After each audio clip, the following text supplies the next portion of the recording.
പിതാവിൻ്റെയും പുത്രൻ്റെയും പരിശുദ്ധ റൂഹായുടെയും നാമത്തിൽ തന്നെ ആമേൻ. വചനപ്പുലരിയിലേക്ക് നിങ്ങളെല്ലാവരെയും ഏറെ സ്നേഹത്തോടെ സ്വാഗതം ചെയ്യുന്നു. ഈ പ്രഭാതത്തിൽ നാം കേൾക്കുന്ന തിരുവചന ഭാഗം യെശയ്യാ പ്രവാചകൻ്റെ പുസ്തകം 1-ാം അധ്യായം 19-ാമത്തെ തിരുവചനമാണ്. അവിടെ ഇങ്ങനെ പറയുന്നു: അനുസരിക്കാൻ സന്നദ്ധരെങ്കിൽ നിങ്ങൾ ഐശ്വര്യം ആസ്വദിക്കും.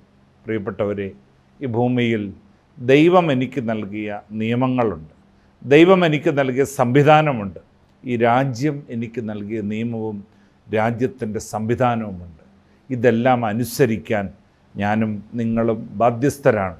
ഓർക്കുക, അനുസരിക്കുമ്പോൾ യഥാർത്ഥ ഐശ്വര്യം ആസ്വദിക്കുന്ന ഒരു മകനായി, ഒരു മകളായി നമ്മൾ മാറും. ദൈവത്തിൻ്റെ പരിശുദ്ധാത്മാവ് അതിന് നമുക്ക് കൃപ നൽകട്ടെ. പിതാവിൻ്റെയും പുത്രൻ്റെയും പരിശുദ്ധ റൂഹായുടെയും നാമത്തിൽ തന്നെ ആമേൻ.